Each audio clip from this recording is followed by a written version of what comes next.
ನಡೆಯುತ್ತಿರುವ Yenepoya institute of ಟೆಕ್ನಾಲಜಿಯ ವಿವಿಧ ವಿಭಾಗದ 125 ಪದವೀಧರಿಗೆ ಕಾಲೇಜಿನ ಕ್ಯಾಂಪಸ್ನಲ್ಲಿ ಪದವಿ ಪ್ರದಾನ ಮಾಡಲಾಯಿತು. ಐಡಿ ಫ್ರೆಶ್ ಫುಡ್ ಸಂಸ್ಥೆಯ ಸಹ ಸಂಸ್ಥಾಪಕ ಸಿಇಒ ಮುಸ್ತಫಾ ಪಿಚಿ ಮುಖ್ಯ ಅತಿಥಿಯಾಗಿ ಭಾಗವಹಿಸಿ ಪದವಿ ಪ್ರದಾನ ಮಾಡಿ ಮಾತನಾಡಿದರು. ವಿದ್ಯಾರ್ಥಿಗಳು ಬದಲಾವಣೆಗಳತ್ತ ಹೆಜ್ಜೆ ಇಡಬೇಕು. ಸಮಾಜದ ಕುಂದುಕೊರತೆಗಳನ್ನು ಹುಡುಕಿದಾಗ ಅವು ನಮ್ಮ ಸಂಶೋಧನೆಗೆ ದಾರಿ ಮಾಡಿಕೊಡ್ತವೆ. ಈ ನಿಟ್ಟಿನಲ್ಲಿ ಮೊದಲು ನೀವು ಜೀವನದಲ್ಲಿ ಬದಲಾದರೆ ಅದರ ಉಪಯೋಗವು ಮುಂದೆ ನಿಮ್ಮ ಜೀವನದಲ್ಲಿ ಕಂಡು ಬರುತ್ತದೆ ಎಂದು ಹೇಳಿದ ಅವರು, ತಾನು ನಡೆಸುತ್ತಿರುವ ಉದ್ಯಮದಲ್ಲಿ 3 ವರ್ಷ ಪಟ್ಟ ಶ್ರಮ ಮತ್ತು ಎದುರಿಸಿರುವ ಅವಮಾನಗಳ ಬಗ್ಗೆ ಹೇಗೆ ಹೊರಗೆ ಬಂದು ಉದ್ಯೋಗಗಳನ್ನು ಸೃಷ್ಟಿಸಬಹುದು ಎಂಬುದರ ಬಗ್ಗೆ ವಿವರಿಸಿದರು. Because we use common sense to build this product.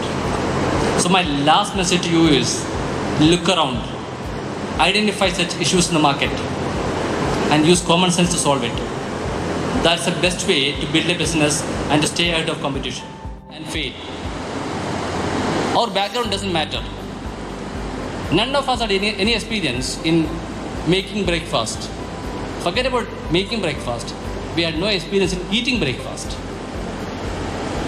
Don't let the opportunity cost worry you. Forget about what the world says about it.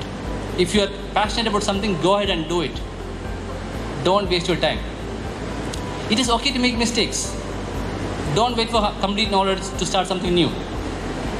You will learn from your mistakes. Use common sense to understand century-old problems and solve it like vada. Think of simple ways to solve complicated problems. Finally, be the change you wish to see in this world.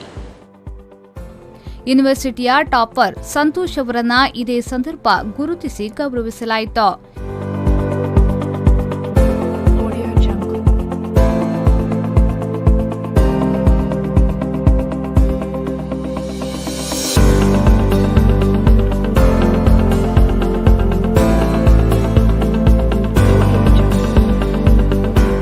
ಈ ಸಂದರ್ಭ ಎನಪೋಯ ಗ್ರೂಪ್ನ managing director Yenepoya Abdulla Kunhi, Yenepoya ಗ್ರೂಪ್ನ ಅಬ್ದುಲ್ ಜಾವೇದ್, ಆಡಳಿತ ಸಮಿತಿಯ ಸದಸ್ಯ ರಾಮಚಂದ್ರ ಶೆಟ್ಟಿ ಮುಖ್ಯ ಅತಿಥಿಗಳಾಗಿ ಭಾಗವಹಿಸಿದ್ರು.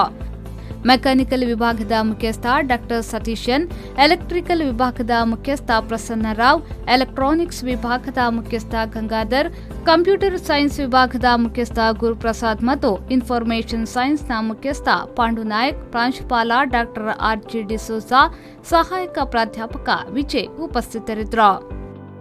Premashree ವಿ4 news 24/7 Moodbidri.